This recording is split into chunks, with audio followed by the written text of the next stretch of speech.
to the place in the middle of the sun.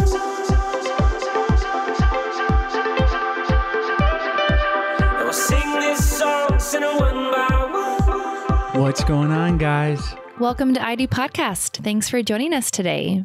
On today's show, we're mixing it up a little bit, and it was an interesting show with Megan Murray. And Megan is a senior content strategist and editor-in-chief at Zoosk.com, or the Zoosk dating app. And she has a lot of great insight and information on dating in the modern world. And we talk about the pitfalls to avoid and how to navigate online dating in the best way possible, and talk about some of the things that are all data backed. It was really interesting. They have 40 million users. That is just insane. And then she just said that Tinder just came out and they are the #1 grossing app in the world out of all apps. You know, you got your Candy Crush, your what other popular apps, whatever. There's so many. They're crushing it. Yeah. Tinder is crushing it. Candy Crush. But that's so many people. It's insane. I mean, it's pretty crazy. And I can't only imagine the data that they have on all of our dating tendencies. I mean, not you and I, obviously, because we were married or we were together before online dating really came about. But I mean, they really have to know a lot of information when it comes to, you know, most of our listeners, what they're doing when they're dating online. Yeah, Sarah, you're making us seem old. We are not old. They had online dating when we met. Yeah. It just was certainly not as prevalent in the apps. I mean, there was the Match.coms and a few others, but nothing like it is today. And it's almost every year there's a new one, and it's really great, and it has a lot of implications for relationships in the modern age, for meeting new people. And if you're in a relationship, it's going to have an impact on you. So Megan talks about some different things to look for when you're online dating, and also what you want to be doing when you're setting up your profile is really important. One of the ones that I think we both really liked was to remove the filters. A lot of times people are putting up filters where you can filter out certain people based on their likes or dislikes or things in their profile. And the reason she says that is sometimes we might not know what we want. And Sarah and I know me especially, I was not looking for the girl that I thought I wanted was not what Sarah was. And basically, I thought I wanted, and I've talked about this before and I talked about it in the show, but I thought I wanted a very particular kind of girl that was into the same hobbies, water sports, surfing, kiteboarding that I was. And it turns out I'm so glad that I didn't find that girl, that I found Sarah. And just having talked to friends that are dating girls or have a wife, they're like, it's not all it's cracked up to be. You know, there's things that you don't think about when you think you want one thing, but the reality is something else might be better for you. So remove those filters. By removing those filters in Chase and I's situation, I'm now into surfing because I've broadened my ideas or broadened the things that I want to try. And now you're more into show tunes, aren't you? Just kidding. Show tunes. Yeah, almost. Yeah, Sarah has a theater background and she hasn't quite converted me on the show tunes, but I'm getting there. Yeah, but yeah, I might have put that as a filter. I do not want a girlfriend who likes Broadway shows. Little do you know. And that's probably the only one I know. But yeah, and we would have never met because I would have blocked her on my profile. Right. So, yeah, and Megan has given us so many great tips. We've actually compiled it all into a cheat sheet for you guys. So if you are hearing after you listen to this podcast and you can't remember all the tips and you want to know what they are and implement them into your dating profile, you can head over to our website at idopodcast.com/112 download. And you can automatically get that cheat sheet to implement it into your dating life. And again, that's idopodcast.com/112 Download. I'm going to go there. Takes you directly to the cheat sheet. Awesome. Yeah, Sarah's putting that together for you guys. I know when I listen to podcasts, I'm usually running, paddling, driving, all situations where I can't write things down. And as always, we'll have the link in the show notes page and on the podcast description. So yeah, good stuff. Well, as always, we appreciate you guys listening. We hope you find today's episode valuable. Continue leaving us those 5-star reviews and feedback. We really appreciate it. It's awesome to hear the success stories from our listeners when they send us messages. We love you guys and appreciate you guys listening. Today's show is sponsored by Talkspace, the online therapy company that lets you choose from over 1,500 licensed therapists. Get matched with your perfect therapist who can put you on a path to a happier life. For $30 off your first month, visit Talkspace.com/I do. That's Talkspace.com/I do.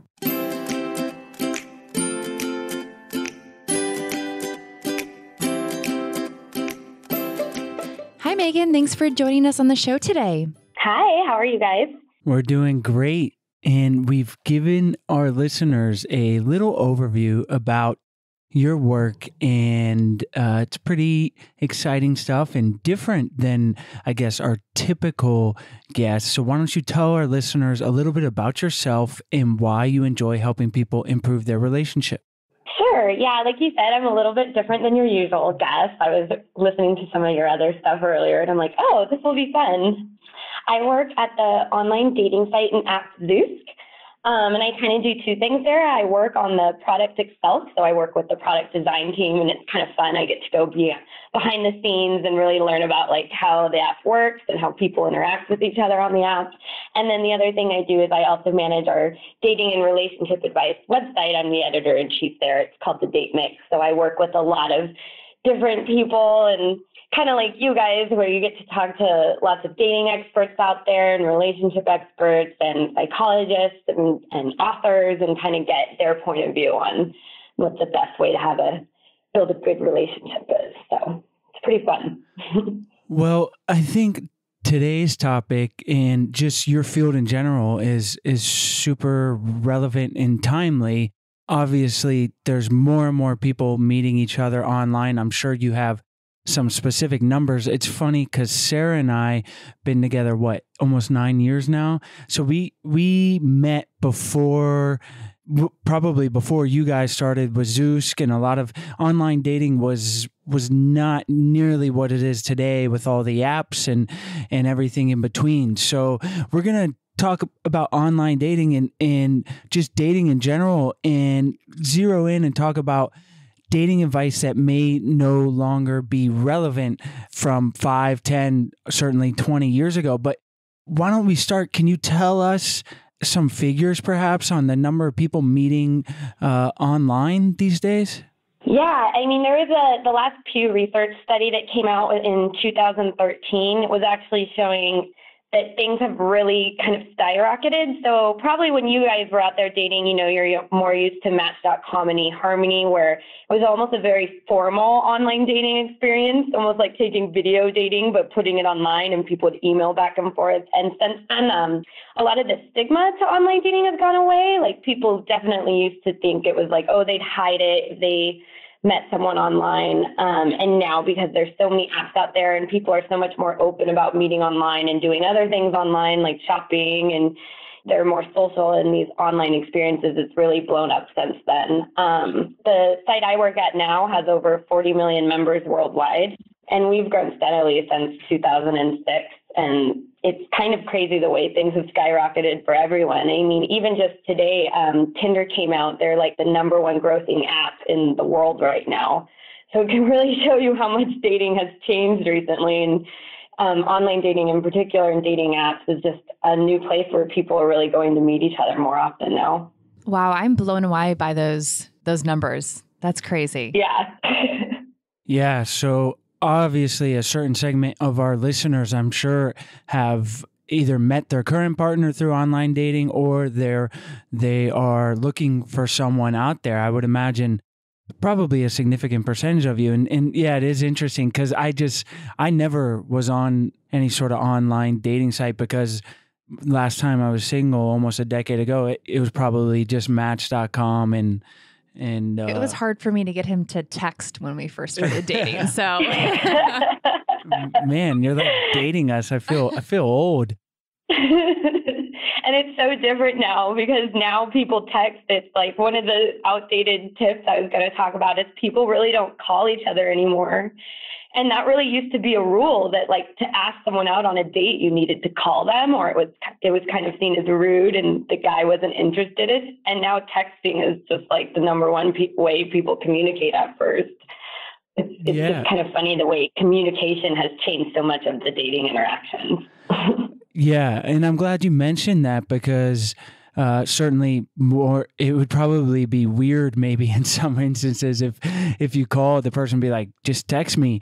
But from what we've learned personally, certainly in our own relationship, and then just through communication, and I'm sure our listeners can relate that a lot can be lost in text as far as, I mean, even through the phone, there's no nonverbal communication there. You can't see your partner, but then through text, you lose even that emotional element of what the words are actually, what you're trying to convey. So it can be good, and efficient and easy, but I probably want to just, especially if you really like this person, beware that I know Sarah and I have gotten into like little mini fights over text because it's like, oh, that's not what I was trying to say. And even though the words are pretty clear, there's no emotion in them.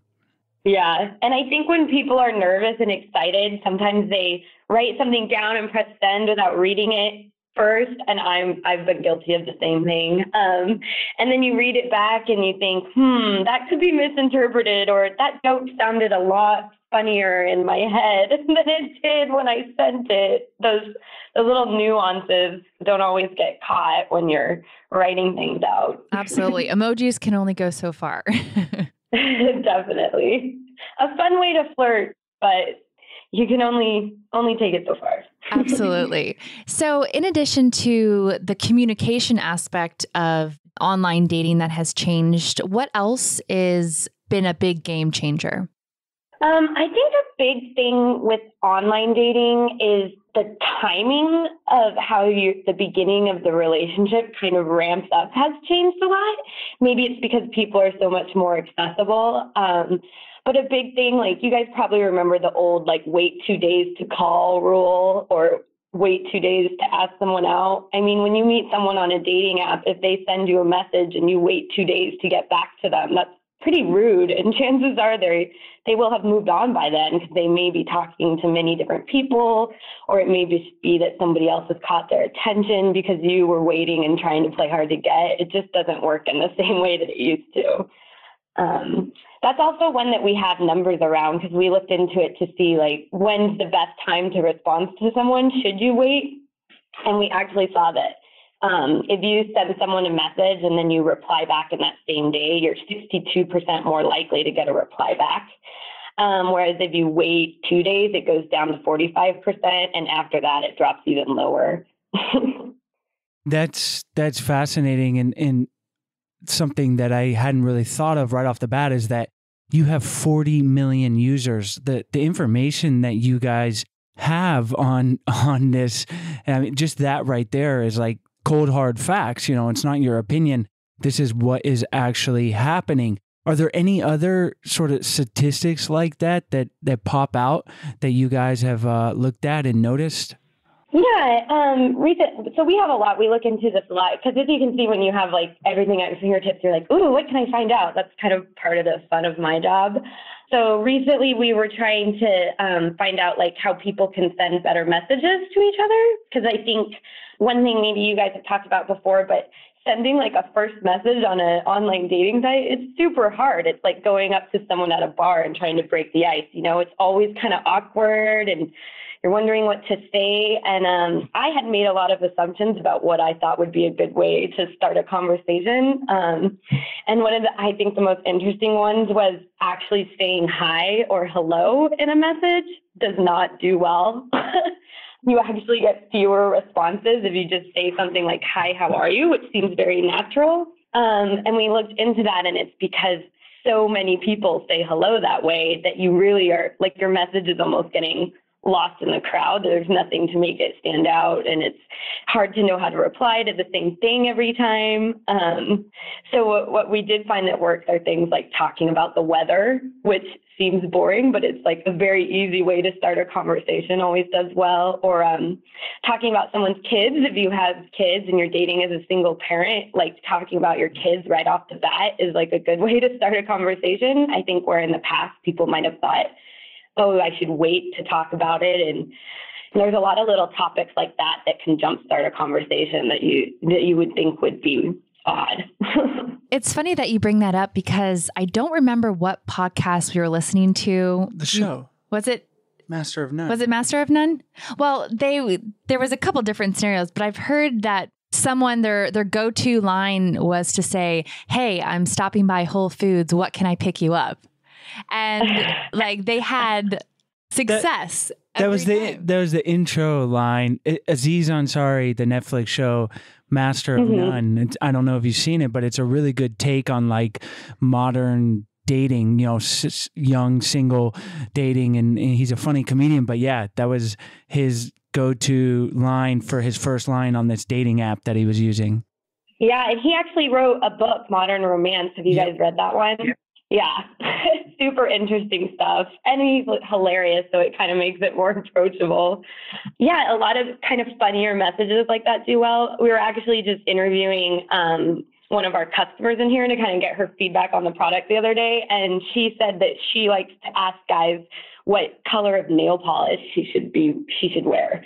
And she says she gets a ton of guys responding to her because of that, because it's like so different and weird. I always thought that's kind of funny, the way people get really creative.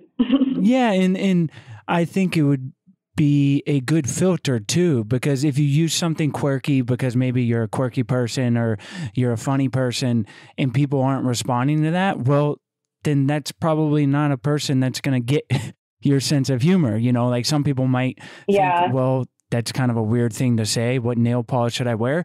And then they're not going to respond. And the idea is you don't want to just cast a giant net and just take whoever, right? You want to attract someone that you are going to enjoy being with. And so I think I'm not here doling out advice. You're more the expert here, but I would imagine you want to stay true to yourself and reflect that in something as simple as that first message.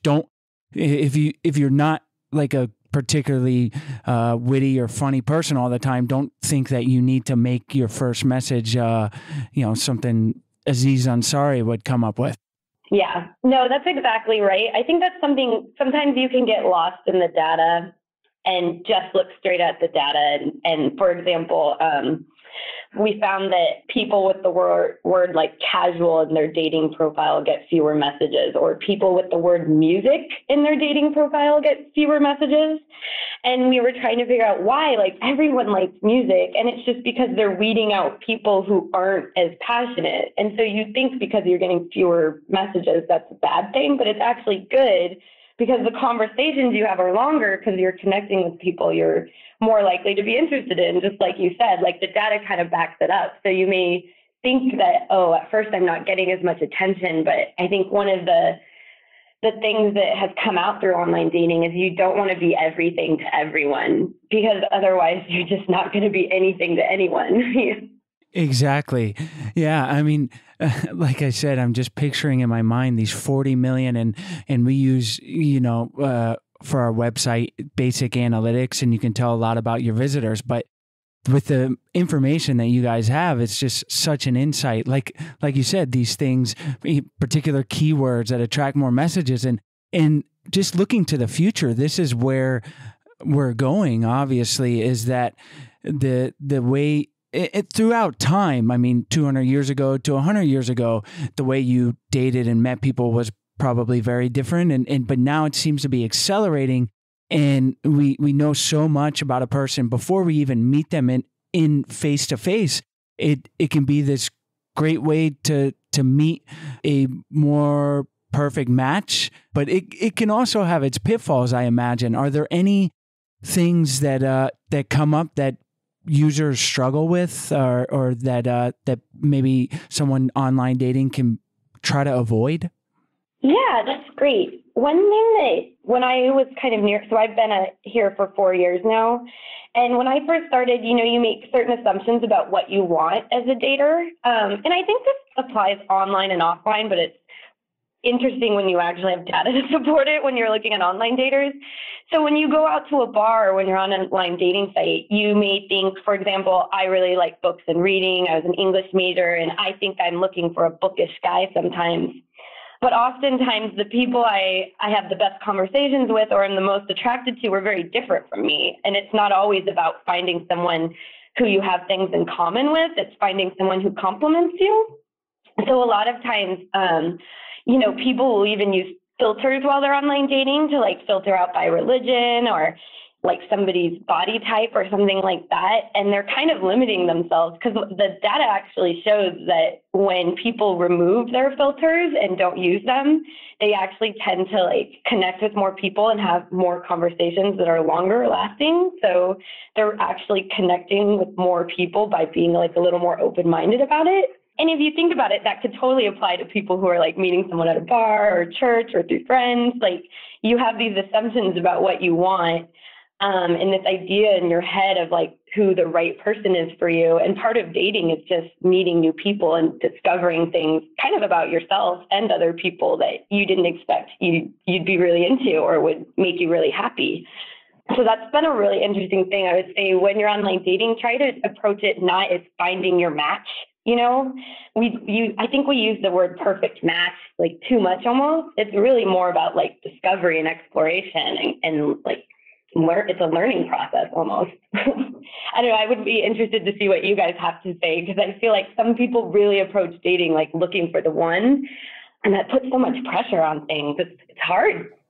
Yeah, it is. And I think Chase and I can really relate to that, because when we first met, we were both active people, but Chase was really into water sports, and I'm speaking for him, but at that time he thought he wanted a girlfriend that did exactly what he did. And it turns out that we ended up complementing each other, like you said, because we did have different interests. And so we combined those and we just kind of expanded what we were into. So yeah, I definitely agree that removing those filters, you would think that it isn't what you want, but it seems that would really be the best result. You would get more options and be able to connect with more people that you may not be able to. Yeah, and find new experiences like water sports that you never knew you loved a lot, or a new band or a new favorite book.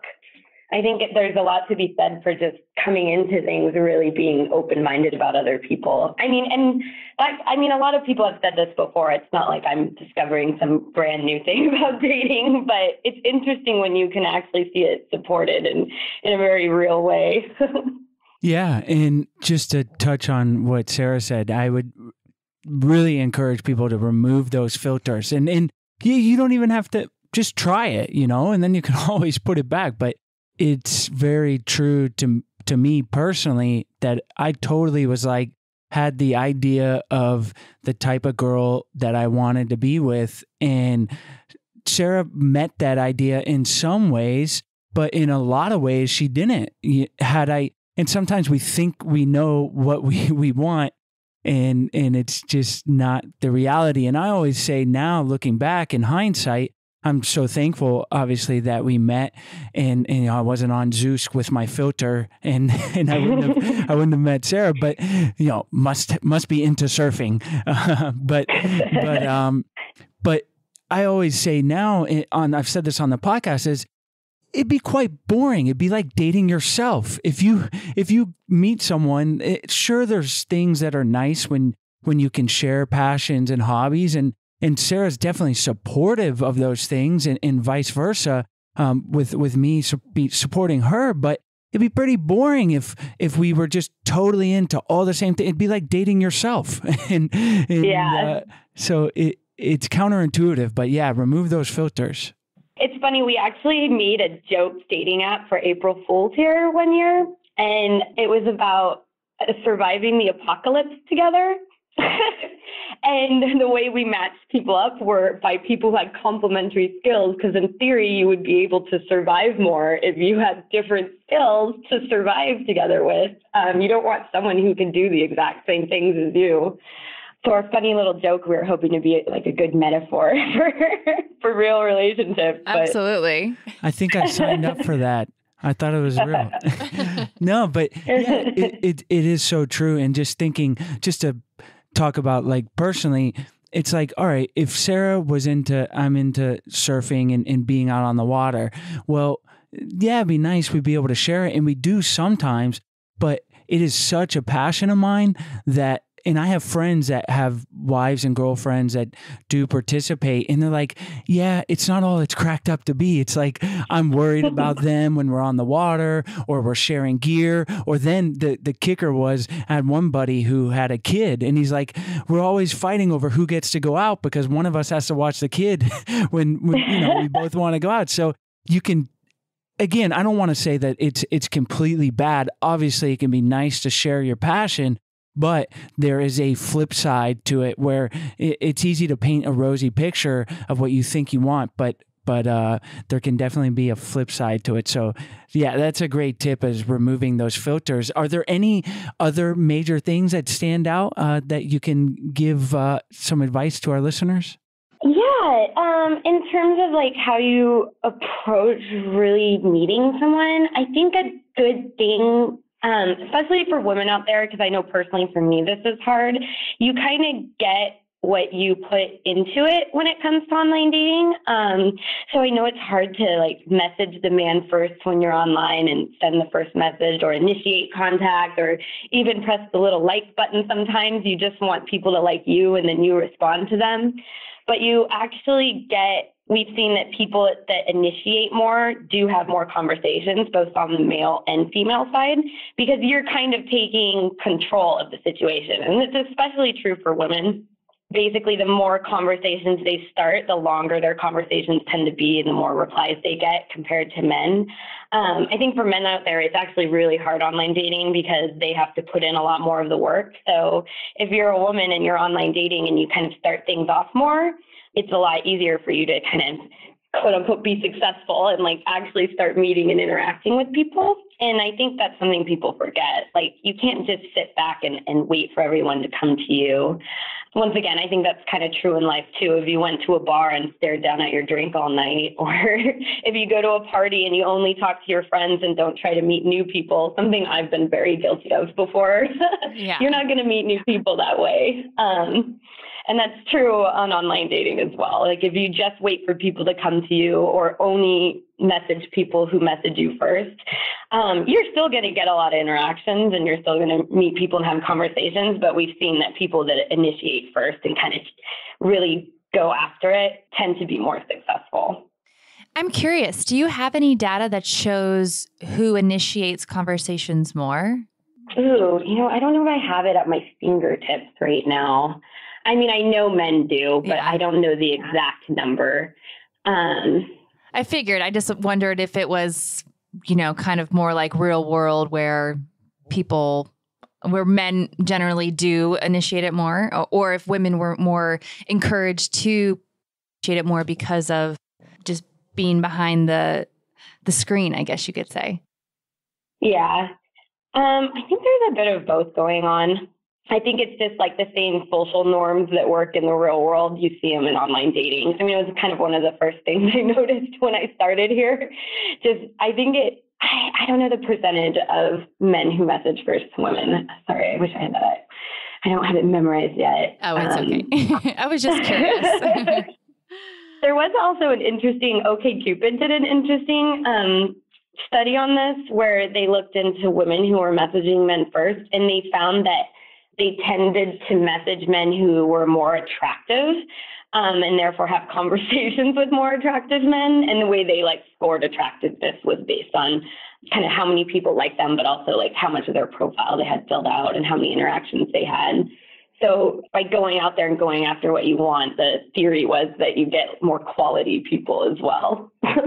It makes sense. You know, it's like the more you put yourself out there, the more opportunities you're going to have. And again, I'm just looking at this like in the future, how much has changed just since Sarah and I have met, and then going into the future, it's going to get really interesting with you know, augmented reality, virtual reality, and then like big data, which is what you guys already have, that you're really going to be able to whittle down based on all this data and what you're looking for, everything in between. But I kind of just thinking out loud here, it can be definitely a great thing, but there's also something to be said about not overthinking it, right? Like if I had like my own little spreadsheet 10 years ago and I'm like, all right, this is what I'm looking for. Like I said, I didn't really know it's not what I wanted. And it was just a very random thing that Sarah and I actually met in a bar,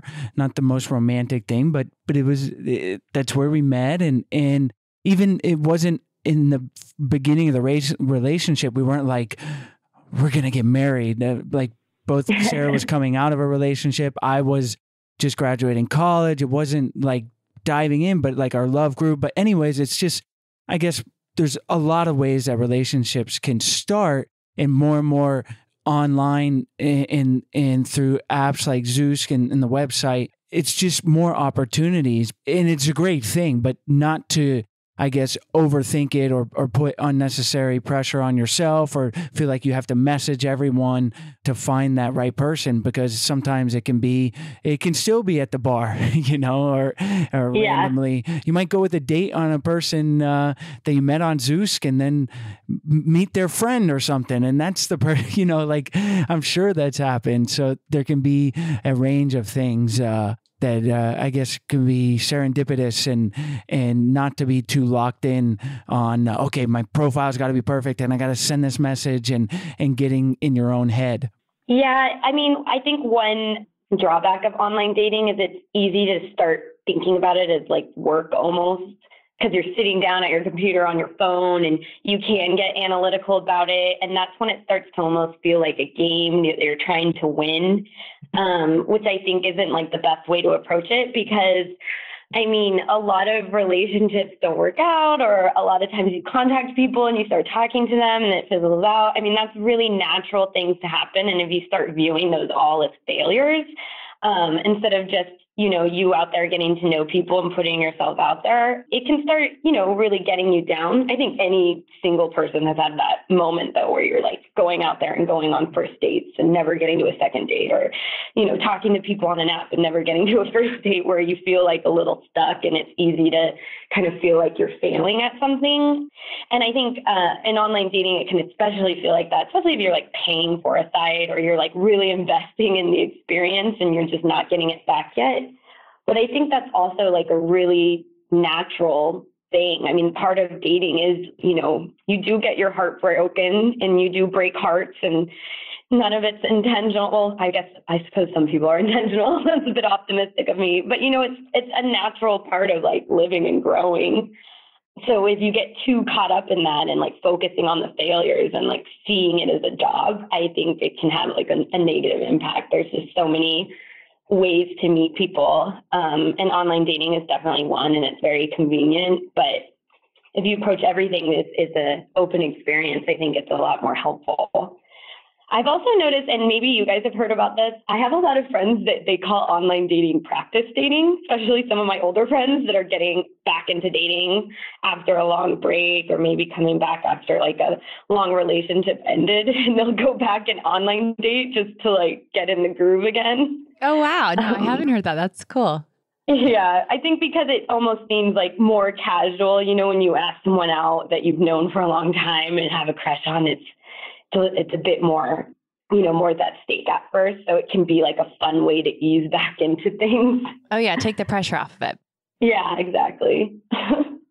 But that's a great way to look at it, that you look at, take the pressure off and look at every date or every message as a learning opportunity and looking at the positive. And that's where it is a huge advantage online, that you're exposed to so many people. And it's a lot, everyone's there for the same reason, to meet people. Now, the scale varies. Some people may be looking for a wife, some be looking something casual. But I know when I wasn't dating a whole lot, but when I had my mindset on, all right, I want to settle down a little bit, it was hard to meet girls 10 years ago. And so the bar and friends of friends, but I didn't really expect to meet, my future wife at a bar. It was, like I said, that was kind of serendipitous. But with the online dating, you're able to be exposed and open yourself up to a lot more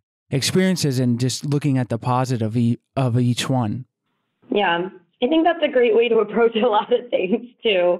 Like I said, it's just so easy to get lost in like the little things and worrying about how to set up your profile and what picture makes you look perfect. Or, I think sometimes people judge other people too much too, instead of like really giving someone a chance. That is kind of another point where you're just saying like yes and no to people without really looking or reading their profile or getting to know them. You could be missing out on some really interesting people because you're just sifting through so many things, So you've given us and our listeners a lot of great information here. Is there anything else that really stands out that can help them date successfully online?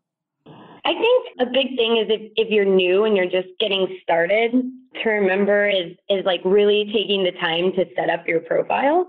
A lot of people like rush through that because you just get excited and really want to meet people. But that is really your first impression. So it is important to like put a little thought into it and think about how you want to represent yourself. And I think it almost, I know for me, when I see someone who just hasn't filled out a profile, it almost seems like, well, they don't care as much. They're not as serious about things. And then you have very little to go off of when you're trying to come up with something to break the ice or say hi to them. So I think just when you're getting started, really do take a little bit of time to set up your profile and get things right. And then you'll see that you're way more successful when you do start talking to people, because they can look at it and get a better sense of who you are. Because it is hard to get to know people in that kind of environment. So every little bit helps.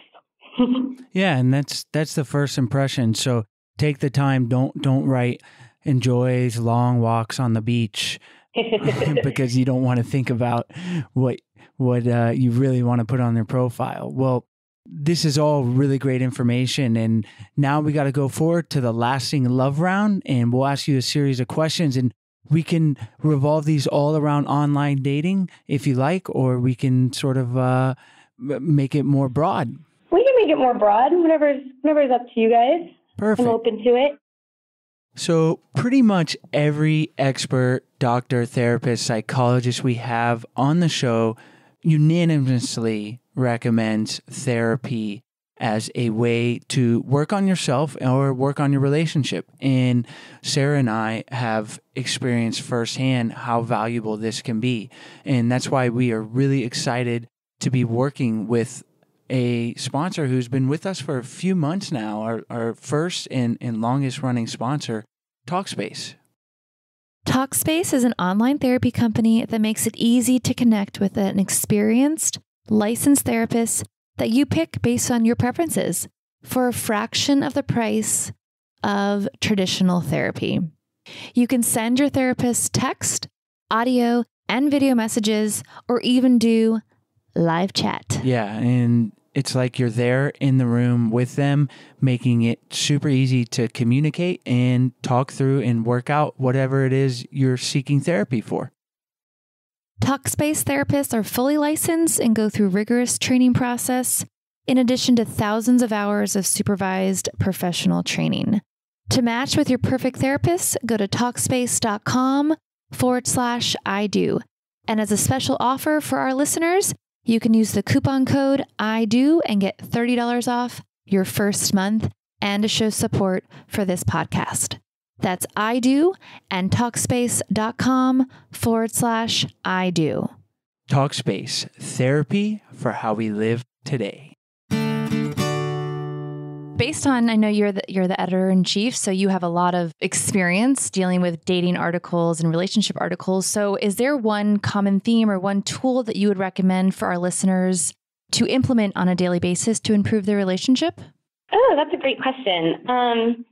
One thing I've been thinking about a lot lately and that has come up is that no matter what part of your relationship you're at, like if you're in the middle or you've been with somebody for 20 years, sometimes it's really easy to forget to really get into a real conversation with everyone. Like try to do that at least every day where the person you're with, it's easy to get caught up in like the things that you talk about or making plans or little chit chat, like how was your day or what we're going to eat for dinner, but you're not actually sitting down and having a conversation with someone. I think it really helps you be more present in the moment and just enjoy your time together. But it's such an easy, silly thing to forget to do. But really just starting a simple conversation and having that time to like talk to someone, even if it's about something silly or stupid, I think can really help two people get closer. That's great, especially you add kids into the equation and the time slips away and you really got to make that time to connect on something other than diaper discussion. Yeah, exactly. My brother and his wife just had a 6-week-old and I visited them the last weekend and they're like, here, take the kid for a little bit. We're going to go in the backyard and hang out. And nice. We've been meaning to catch up. Yeah, yeah. Kind of funny. It's the little things when you have a 6-week-old, right? Just go into the backyard to just talk. Yeah. Is there a book or resource you could recommend for listeners who want to improve their relationship? You mean other than the Date Mix site that I run? No. I think there's so much out there. I have to admit, I don't really believe in following like one philosophy or one approach to dating or relationships. It's kind of why I call the Date Mix, because I like to get a lot of different points of view. So there's no one book or website I'd recommend, even my own. I think it's good to go out there and get a lot of points of view on things. Sometimes I think the best advice about love or relationships comes from like authors like Tolstoy or Anais Nin or like even Dickens than it is from a self-help book or a relationship expert. I think it's good to just like dive in and think about things a little bit more holistically. So I suppose that isn't the most helpful advice. But. Yeah, no, that's great. We love it. It's different. Are there any particular Tolstoy or Dickens novels that stick out? Tale of Two Cities? Dickens always comes to mind for me. David Copperfield is I'm going to turn into a literature dork a little bit, so I apologize. But David Copperfield is an interesting book because that character has 3 relationships in that book. And one is very much like a puppy love type relationship. And the second one is that very passionate, like almost like a teenage Twilight kind of intense love.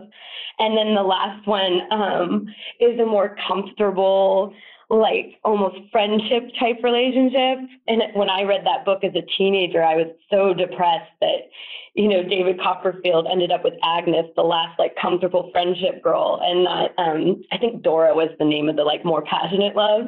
And then as an adult, when I read that, I'm like, yeah, actually Agnes is a way better person for him to be with. That's a more realistic, long-lasting relationship. But it's kind of funny when you read things like that. It makes you think about your own approaches.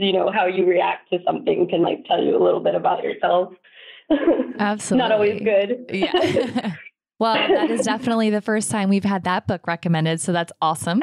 It's going to be on our list to read now. I haven't read that. Have you? No. It's a bit dense. There's a lot more going on than just those relationships, but it's funny to look into stuff like that. And I'm a big Virginia Woolf fan too. Not everyone likes to read Virginia Woolf like me, but I think everything she says is genius. So.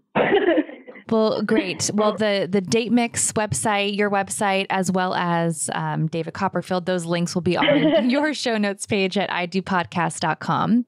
We've been married for almost 3 years now. Is there any advice you'd give newlyweds?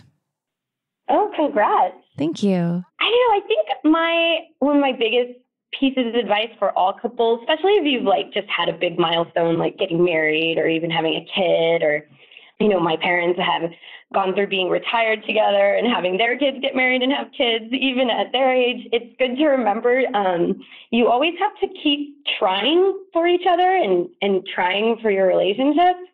It's easy when you get to a good place to kind of not necessarily settle, but it's almost like the relationship becomes stagnant for a while because you're focusing on other things like keeping a small child alive or, moving homes or doing, it's easy to get caught up in life and careers and other things that are going on. So it's good not to forget that you still have to put time and work into your relationship. As you grow and evolve as individuals, your relationship should be growing and evolving as well. You don't want that to kind of stay behind as these other things move forward. And it's not always easy when you're caught up in big life changes, or maybe you really are focusing on your career and that's a priority for you. Sometimes these things happen and you think it would be easy, but it's easy to get just lost in life sometime and forget that this is something I have to think about and work on. It doesn't just happen. Besides signing up for a Zoosk account, what advice would you give our single listeners looking for a happy relationship? Oh, I think something that's easier said than done that I'm really guilty of is when you're with people, even if you're on a dating site or meeting someone in person, it's easy to try and say what you think you should say or what you think the other person wants to hear because you're trying to get this person to like you. Instead of just saying what you want to say or how you really feel about something, I always give the example, if you want to text someone and say hi and ask about their day, you should do it. If you're wondering why someone hasn't answered your call, sometimes it's good to just ask them. Because in the end, the more honest about what you want and who you are, I think it's just going to lead to the relationship you actually want. And in terms of ones that don't work for you, you're just going to learn that they don't work for you and move on more quickly. That's great advice. Yeah, if you're thinking and saying what you think they want, then you're not being your authentic self, and you want that person to fall in love with the real you, not the fake you. So that's really great advice, and we've appreciated all of the great stuff you've given us and our listeners today. I know we've had a few podcasts like this, but we need to have more because it's very relevant to all of our single listeners out there dating, because it's hard to say exactly, but I'm sure a very large percentage of you guys out there listening are dating online. So we hope and think that this would all really valuable stuff. So why don't we finish by having you tell us where we can find you, and then we'll say goodbye. Yeah, you can find me, my information, at www.zoosk.com/datemix. It's date, DATE-MIX, datemix. You can also just Google Zoosk datemix and find us. We have all kinds of data studies out there all the time, and advice from experts like yourselves and about relationships and dating and everything going on. We had a dating slang terms article that came out the other day, so we kind of cover a little bit of everything. So happy to have you on. Oh, great. Yeah, we loved it. And Chase and I are both kind of data junkies when it comes to that stuff. So I'm sure we'll definitely be on your website checking out all those stats to learn more. So again, thank you so much for coming on. And it was great. Yeah, thanks you guys. Thanks for connecting. Hey guys, we hope you enjoyed today's interview with Megan Murray. We hope you are better equipped to tackle online dating. We have put together a freebie for today's episode, and it's going to be the top 5 tips that will help improve your online dating. So if you want to check that out, you can head over to our website at idopodcast.com/112download. That's today's episode number 112 download to get your hands on that awesome freebie. And if you guys have not joined our Love Tribe group on Facebook, then do so, please. We would love to have you guys join our community. You can find us at facebook.com/groups/Love Tribe Fam, FAM, like for family. And as always, all these links will be on the show notes page and on the podcast description. And then lastly, if you have not signed up, or done our 14-day happy couple challenge. We really encourage it. We've had some awesome feedback from you guys, and that it's really helped your relationship. So we encourage that each of you try it as well. We hope you guys have an awesome day, and thanks so much for listening, and see you next week.